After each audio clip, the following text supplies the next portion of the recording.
Frank didn't know that he was going to be doing this till I showed up, but I really appreciate it very much. So now we're doing it. Yeah, we're doing it. Okay, so let's get started. Hey everybody, this is Chris. I'm here with Frank Howarth, and today we're going to share with you how we make bowls, wooden bowls, using both traditional techniques and modern techniques. Let's talk about wood selection. So when I make a wooden bowl, since I only use hand tools or foot-powered type equipment, I always start with green wood. And I typically like to start with a log where the ends have been anchor sealed, so it's totally green. Okay, and then I'll normally split it, and then I'll normally go through the bark to get the right grain pattern. But again, the key thing is I start with green wood. So you want to talk about how you select the wood for your bowls? It's pretty much the same, except I'll use a chainsaw to cut it in half.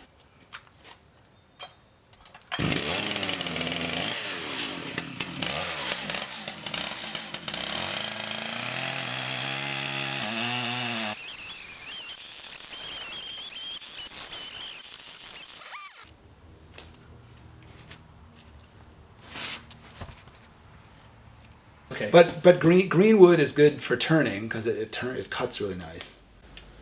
Yeah, a good sharp tool and a nice piece of green, whatever, it'll turn like your carbon butter. It's really nice.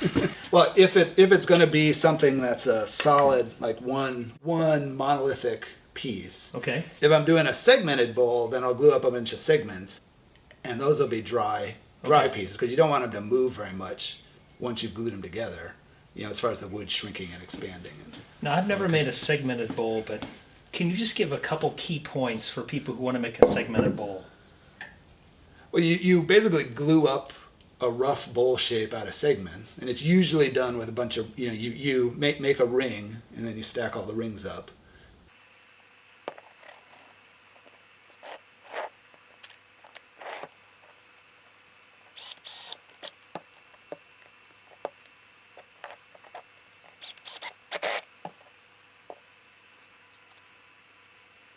That's how it's usually done. That's certainly not how it has to be done. You could do it however you wanted. I sort of have a general drawing on the computer, which you could certainly do by hand, but it's basically a bowl and plan. A bowl and plan says all the circles of the different rings, and then a bowl and section. It's basically that, and then a bowl and section underneath, and I have all the lines between those two, so I can tell how big each ring's going to be to make the shape of bowl that I want, and from that, I can tell how big each segment's going to be to make the rings to be the right size. And then I've done a bunch, and maybe I'm getting ahead of what we're talking about, but where I'll take a monolithic thing that I've started green, it's dried, and there's some defect in it, and I'll cut that out, and then I'll build a segmented piece. Oh, so it's cool. kind of some of both methods put together. This is the little section that I gave you. It cracked and there were some defects, so I just cut those out and I put this piece in, and then it makes this bowl, which is actually probably even better than if this bowl had dried perfectly and was just a regular bowl. It's now something that's Something more. something more. Do you have any other examples of that? This one, Oh, wow. same kind of thing, where I built, there was a crack in here somewhere, and I built up a segmented piece. Got Put it. that in there. So then you get I can't do that. I can't do that, Frank. same with this I'm one. starting to feel inferior That now. kind of thing. Okay, I'm really starting to feel It inferior. takes, real machines, to do this kind of stuff. Well, you know what? Maybe I'll just do it with hand tools just to show you up. How do you like that? Okay, that's pretty good. That's pretty good. And the Death Star, that's all right. I mean, that's, The thing I love about this, about the segmented stuff and then the kind of, the composite kind of stuff, is that you glue up this blob of wood, and you're kind of hoping for the best, but you don't really know what it's going to be. Right. And then you turn it, and that kind of, when it kind of reveals what it is it's going to be. And it's always better than you thought it was going to be. That's great. So You've cut a dry, or a green blank, say with Right. this. Then what do you do with it? then I seal it So do you seal the whole thing or just the end grain? I've tried both. Both kind of work. Okay. But yeah, mostly it's the end grain. So you might on this. Well, this one's a little weird, but you might just do part of it and then part of it and leave the sides just to try and even it out. And how long will it have to sit normally? They say a year per inch of thickness. Wow. So you have various bowls drying right now. Yeah. So you just turn it. See, my problem is the green turning is the fun part. So it's really fast and then they sit and then I, once in a while I'll find one to get back to, so they kind of pile up. I see. Okay, now let's go on to tools. So for me, when I go to make a bowl, what I'll typically do is, outside of wedges and sledges to split it, I will typically use a single bevel hatchet to shape the outside, and then I have an outdoor workbench that's like a shaving horse, but and I'll inset a big clamp into it, a bar clamp, and that will allow me to clamp the blank. And then what I do is I have a very large adze that I had made for me from a garden mattock. And it's really long and it has a short handle. It allows me to get really deep into the bowl. So it's really wide. I've had material taken off so it's lightweight. And then for the finer work, I'll use a small adze, and that was an adze that I had made from a drywall hammer. Okay, it has a much smaller radius. I can get the corners and stuff. And then I use various gouges to, take out the remainder of the wood. That's on the inside.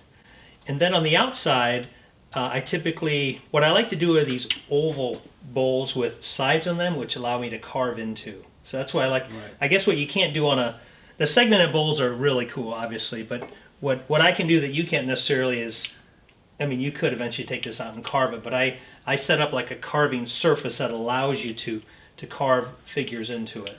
Right. The difference is you're free to make whatever shape you want. Right. With the way I do it, I'm stuck with circles. Yeah, that's okay. For the most part. It's all right. You do okay. You do okay.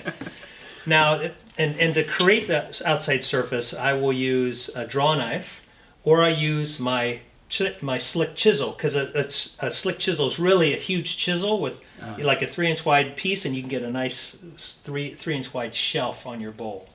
Okay, and so then I'll go and do the detailed carving. So again, it's a variety of hand tools, and since carving tools are so expensive, I have a blacksmith friend, and he will take whatever I ask, and he will turn into something for like $20 or $30. Huh. But the adze made out of a garden mattock is really nice. Huh. So talk about the tools that you use to make a bowl. Mostly, I use a bowl gouge, which is kind of a deep gouge, and it lets you carve big objects without getting a catch as it's turning.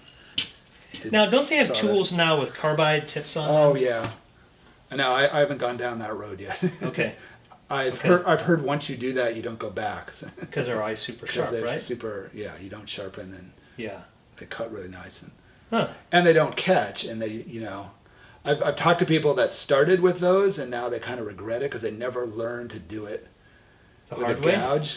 You have to have a better feel for it, right? Yeah, because it's you just stick it in there and you just carve, and you don't really worry about it. Are there other specialty tools you use? So you do the whole thing. What do you do when you get a dry blank? Do you use the same tool? Pretty much. There's different size. There's a big one and then a slightly smaller one.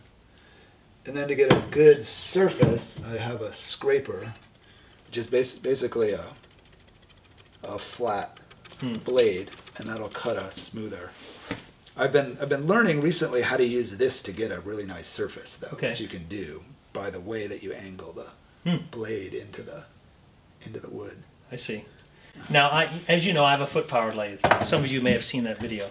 And I tried to make a bowl on it. And the bowl was actually a beautiful piece of walnut that was wider than this. And, I am in fairly good shape. And I was pumping on it thinking I have a big flywheel. But when I got to like the outside here, the amount of force it took to turn that was it's just too much. I never finished it. A biggish lathe has like a 3 horsepower motor. Uh-huh. And a grown man, I've heard, does. Oh, hello. Is that the missus? Yes. What? Hold on, we have to go meet Frank's wife, okay? Oh, are you guys on? Yes. No, hey, come on. Oh, sorry. No, hi.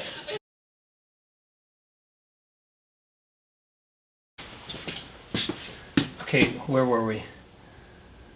You're smarter than me. Where were we? We had basically carved our green wood, I think. Okay, and I talked about the tools I use, and you talked about Oh, right. the... I talked about those, yeah. Okay. Well, first of all, let's talk about drying. Since I don't normally carve it all at once because it takes too long, I will wet the ends, or I'll put some type of oil on the end grain. And what I do is when I'm not working on it, I put it inside a paper bag, and then I put that inside a plastic garbage bag with holes in it. And the paper bag absorbs the moisture so it doesn't sit on the surface All right. and get moldy, and then the plastic bag with holes in allows the moisture to escape. So that will keep it from cracking. As a bowl is drying, every night I will change out the paper bag and the plastic bag because it absorbs moisture into the paper bag. It goes out to the plastic bag, but then you want to change the paper bag out so you don't have moisture on it. And so every night I will change that out. And then as the moisture comes out, I continue to oil it to put oil back in. And that'll normally happen for a week or two. And then when it's done absorbing oil, I will weigh the bowl on a food scale. Right. And I'll weigh it every night, and what you'll see is the moisture will come out, and when it levels out, it's dry. So how do you finish the bowl? I turn it down like this, so it's thick, and this will dry, and then this then gets returned. Right. Gets put back on the lid. Then you turn it down to whatever you want it to be, Okay. and then from there you can finish it. So I'll turn it to whatever shape I'm going to want. But it's always round. Yeah, it is You mean always round. thickness, right? Thickness. Okay. Shape is in the section, I guess. Okay. That shape is always the same. You're right. Okay. And then I'll go through the different sandpapers. So the smoother I can get it with the tools, the less time I have to spend doing the sandpaper. Once I get all the tool work done, then I will scrape it.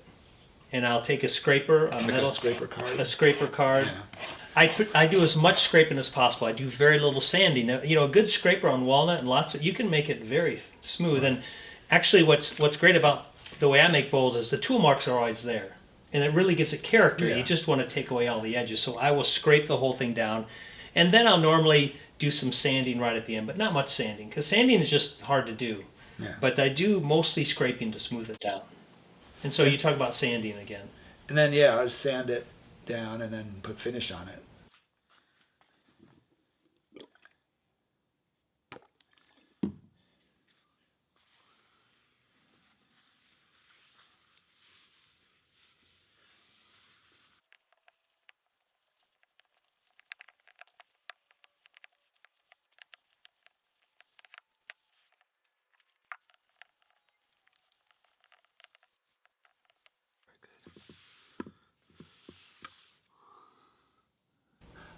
I had a little container of beeswax and linseed oil that I really liked. Yeah. I ran out of it, and then I have not been able to find that brand making that product anymore. I don't think they make it Why anymore. don't you make your And own? I've been Frank Howarth. You should have your own I brand. bought a crock pot, and I bought some beeswax, and I bought some raw linseed oil. I've been meaning to do it for like 2 years, and I haven't, because every time I get to the finished bowl and I'm rushing to get it done, it's like, and I just grab whatever finish because I don't have a day to stop and make finish for the bowl at that point. You need to make time.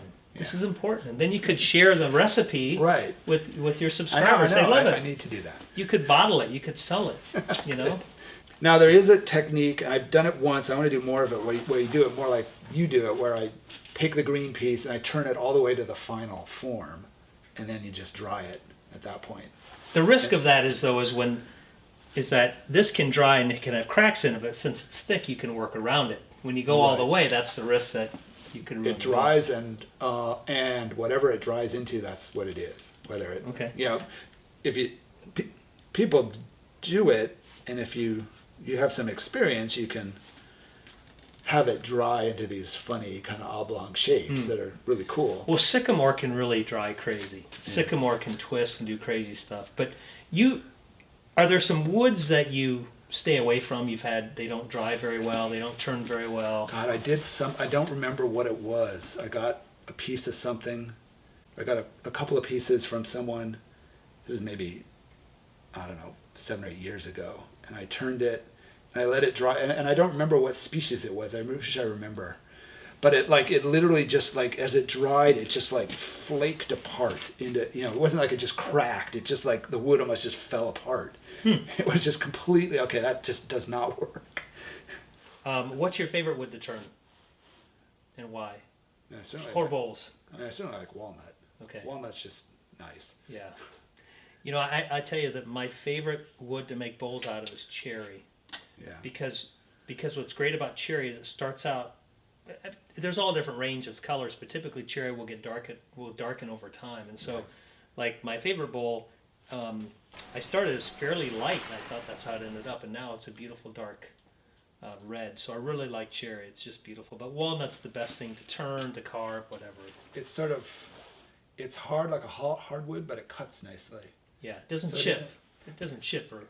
Yeah, so Correct. it's not like the real hard tropical hardwoods. Yeah. They're almost like cutting stone, Yeah.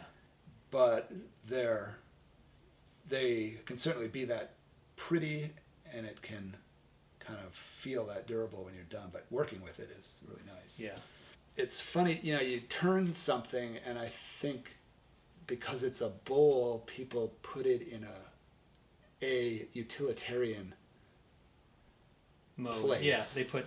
Like you even did it when we were talking about doing a channel. Like you said, you could turn a bowl and then put a salad in it, and it's Right. like, it's especially true for the kind of things you make, I would Right. think. Does And it bother you that they use it as a utilitarian versus an art piece? Not a whole lot, but I notice it. That it's like you're making something that's an art piece. It's not something you put a salad in. Or their change, or their keys. Yeah. Or junk. Right. Like I have bowls all over the house, and there's remote controls in them. Right. There's change. There's sunglasses. Right. But the cherry bowl I have, it kind of sits in a place of honor, and this is the bowl that I donated to the Hurricane Right. Harvey relief, and I'm going to make a new one. Right. But that sits in a specific spot in our house, and my Right. wife will, each season she'll put stuff in it as a decoration, Halloween or Thanksgiving or Christmas, and that's what I love about that bowl, is that Right. it's not for storing keys Right. or lettuce. It's Yeah. it's to display stuff. So great. Well, listen, hey, I wanted to thank everybody for joining us today. I hope you learned a lot. Please send me questions, and I'd be happy to answer as many as I can. And if you have questions for Frank, you can still send them to me, and I'll send them on to him. Or you can subscribe to Frank Howarth, and you're welcome to subscribe to me. We have more great videos coming out. Thank you very much. Thanks for watching. Yeah. That's good. Hey, thanks, Frank. I really Yeah. appreciate it. Sure. It's awesome to be here. Thanks for coming. You bet. You'll have to come to my shop sometime. Yes. You definitely have to do that. All right. Thank you. Thanks. All right. That's going to be awesome. It's going to be an awesome video.